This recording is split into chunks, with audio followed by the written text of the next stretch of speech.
In the spring of 1971, I met a girl.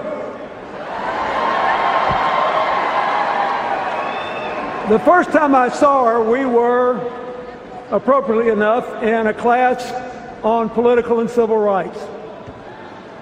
She had thick blonde hair, big glasses, wore no makeup, and she exuded this sense of strength and self-possession that I found magnetic.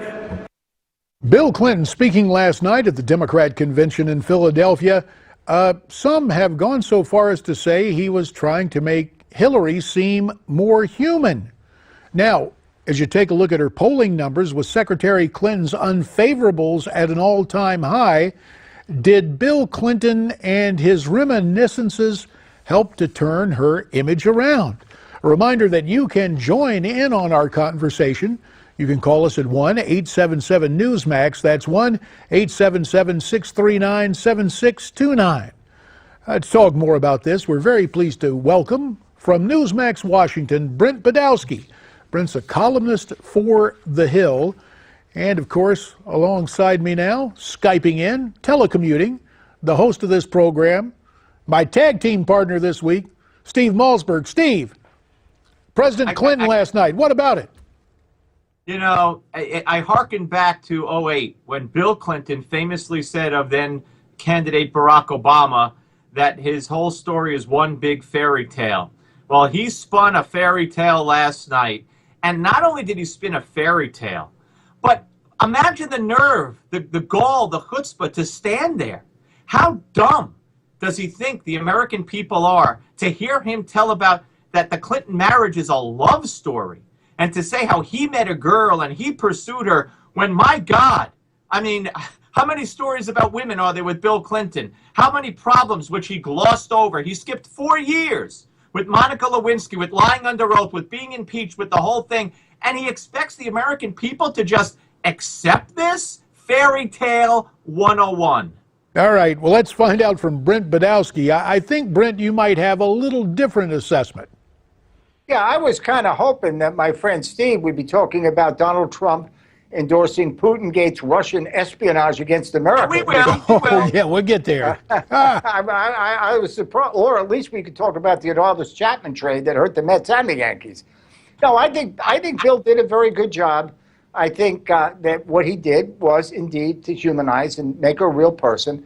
What has happened with Hillary Clinton over the last 30 years plus is a demonization of her. We heard a little of it a minute ago here.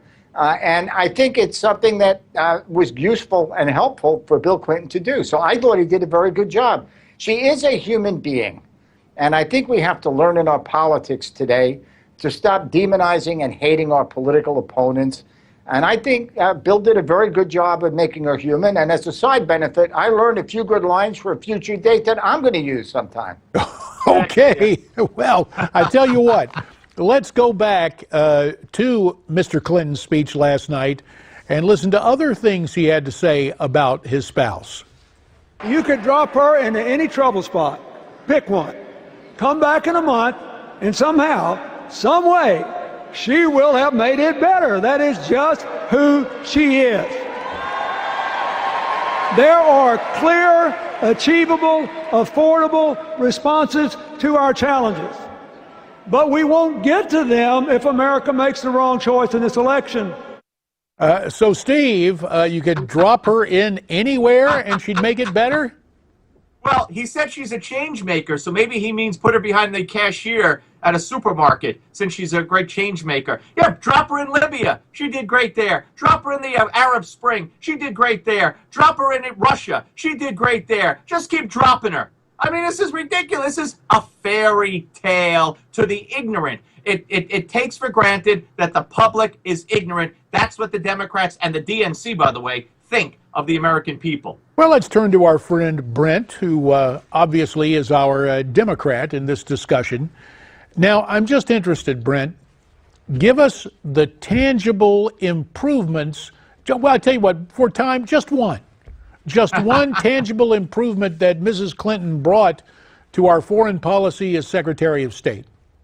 Oh, she actually strongly advocated the sanctions against Iran that Republicans went along with and supported. That was a very good and very positive move. There is no doubt about it. There's one. If you give me 20 minutes, I can give you some more. And I'm sure my friend Steve will agree that the sanctions against Iran were a major step forward, which she spent months negotiating to get our leaders to go along. Brent, they were touting the fact that she laid the groundwork for the Iran deal, the worst deal in the history of the world. Do you agree with her on sanctions, Steve? JD said give you one, I gave you one. Do you agree with her and me that the Iran sanctions were good? Give us an answer. You got to learn, Steve, and Republicans have to learn. Don't just go on TV and say your opponents are evil and this and that. You're not persuading one undecided voter with that stuff. Come on, my brother, I love you, but you got to do better than that. Do you agree with me that the Iran sanctions that she organized were good? Brett, why don't you write that to Barack Obama? Come on, say yes. And get back to me on that. I know you agree with me. But Bill Clinton said, drop her in a place and then come back and see. Well, we dropped her in, even if she did sanctions. Let's see what we got as a result of Hillary working on the Iran nuclear deal. The worst deal in history. But yeah, that happened after she left. But you agree with me that she did a great job getting the Iran sanctions. We're in agreement on that, right? JD said give one, I gave one. Why don't you say you agree with that? Then you can do the but. And then go back to the insults. I gave you facts, and you know I'm right about that. You agree with me about the sanctions. Well, in the realm of insults, and Brent, to show you in the spirit of bipartisanship, you said you wanted to talk about Donald Trump. And by the way, in just a few minutes on Newsmax Prime, we are really going to focus in on this.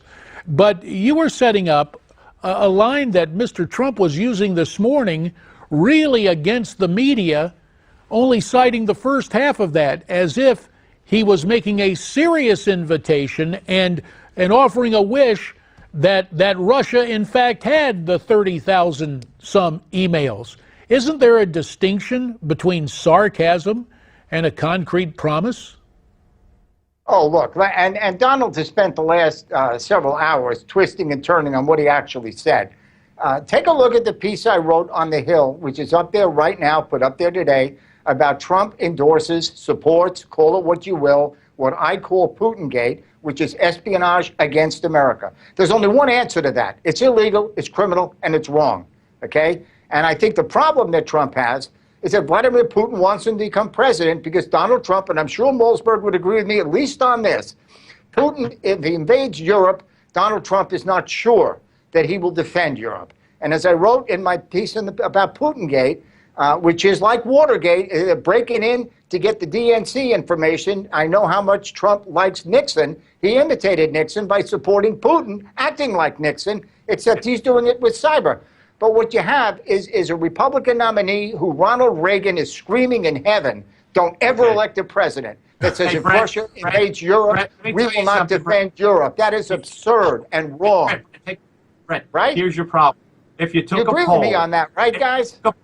Brent, if you took a poll, a majority of Americans would agree with Donald Trump, as with every policy he has. By the way, your biggest problem right now is Jill Stein, because they've been interviewing delegates all day on the floor who say, TTP, no way, no how, I'm voting for Jill Stein. So you've got huge problems besides Putin-gate, okay? Get a life.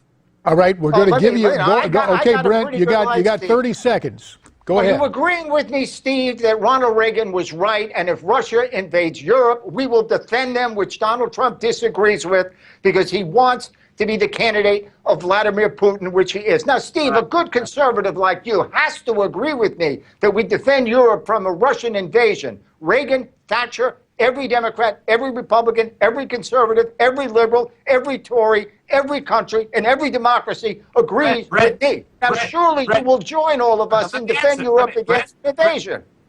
Right? It sounds like Trump derangement syndrome. See a doctor. Do you agree with me or not? Here's the bottom line, and it's very, very crafty because you try to redefine the issue, Brent, but we appreciate your point of view. Steve, thanks for letting me tag team with you on your own program. We'll do it again tomorrow night, and I hope you'll stay with us, everyone, because Newsmax Prime starts in just 30 seconds.